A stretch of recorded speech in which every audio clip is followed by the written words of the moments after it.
Hello, welcome to Big Picture Monday. My name is Cali Black, here with all the context you need to totally rock this week's Come Follow Me readings. This week we are studying Doctrine and Covenants sections 94 through 97. And I am excited to talk about these sections this week because it is finally time for the saints to start building a house of the Lord in Kirtland, Ohio.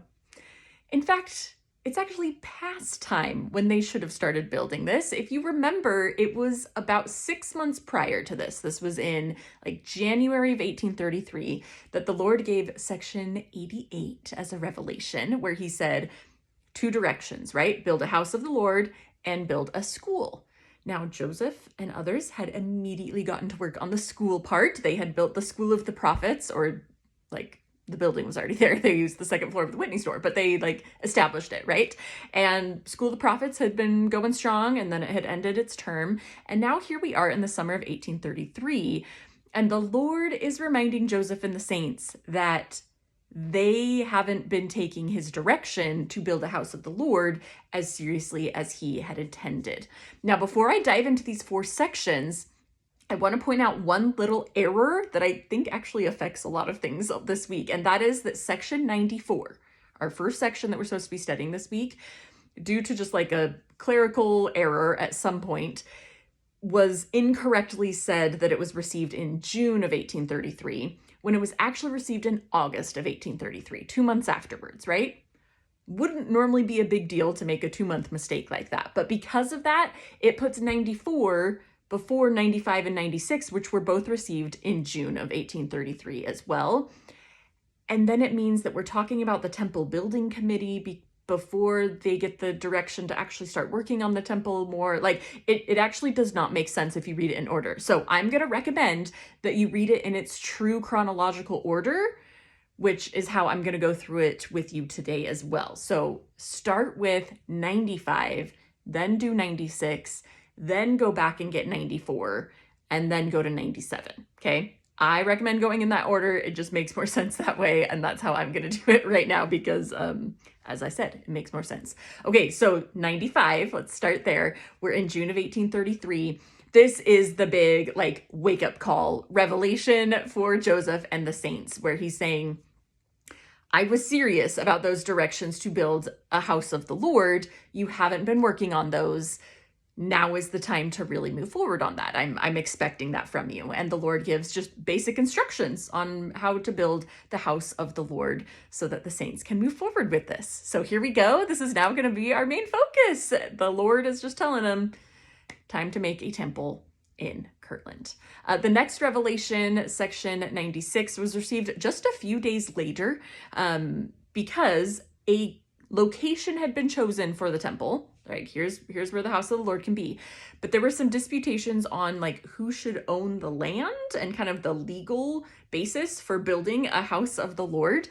And so the Lord clarifies in section 96 that the bishop of the Kirtland area, who is Newell K. Whitney, should be the landowner for the deed that the house of the Lord is going to be built on. So he gives some clarification there for them to be able to move forward. You'll also notice that John Johnson is invited into the United Firm, which is that financial organization. John Johnson, you might remember him as Joseph and Emma used to live in their house, the Johnson home in Hiram, Ohio. That's who lived there, John.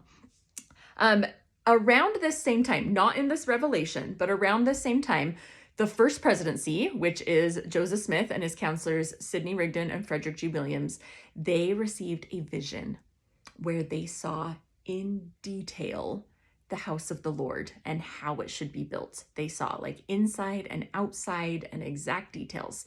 And this is kind of what became the basis for what was built after this point. So just know that that vision came in there. It's not in the Doctrine and Covenants.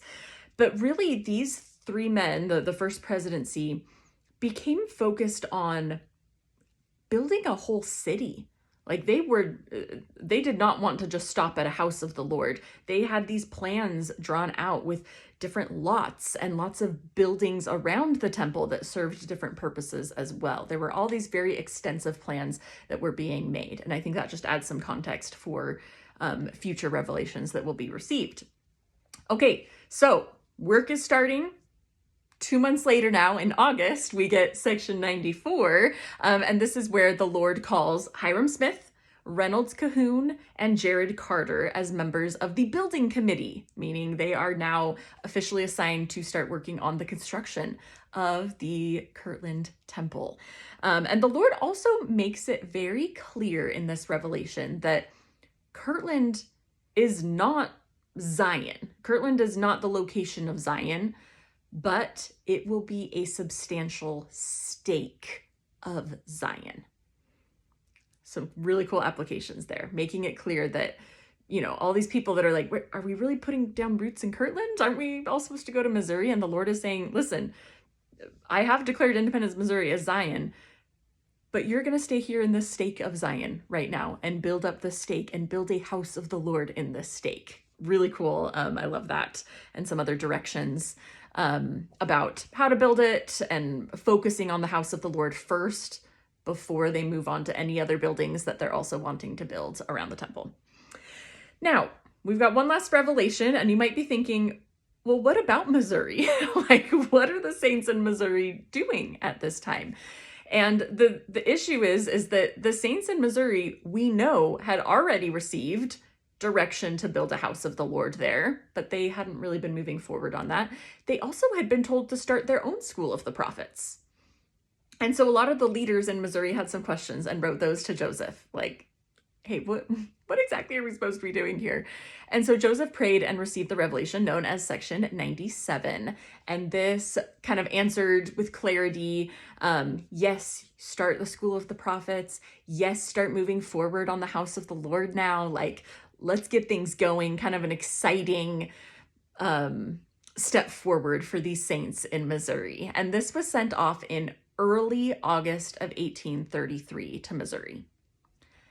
Now, what Joseph did not know, the Lord certainly knew, but what Joseph did not know at the time was that by the time he had already sent this letter, the saints in Missouri were starting to receive some of the worst persecution that the church had known so far.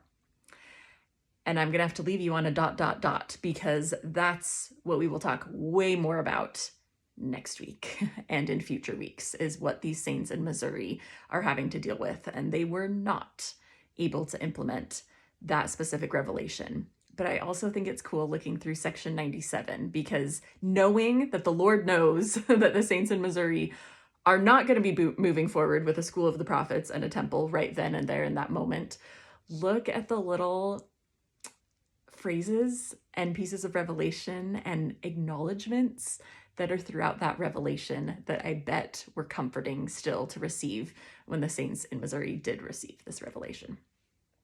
Okay, that's it. It's your turn. It's your turn. Dive into these revelations. See what stands out to you as we focus on the house of the Lord. This is a big one, really fun week, especially for teaching. So if you're teaching Sunday school this week, make sure to comment down below with what themes you feel like you might be focusing on for any age group or primary as well, and what activities you might try, anything like that. Let's help each other out, because this will be a great one to teach. I think my personal focus question for this week is the Lord talks about how he chastens those who he loves. And so I just want to reflect a little bit. When have I felt chastened, corrected by the Lord? And what goodness did that produce in my life? And then maybe reflect a little bit right now. Where am I feeling chastened? I know I love to focus on the good stuff, right? But the Lord says if he loves us, he's going to tell us where we need to improve, maybe what we need to stop doing or what we need to start doing. And there are certainly things that I have felt chastened by for the Lord recently that I want to work on actually making corrections for this week. All right, have a great week this week and happy studying.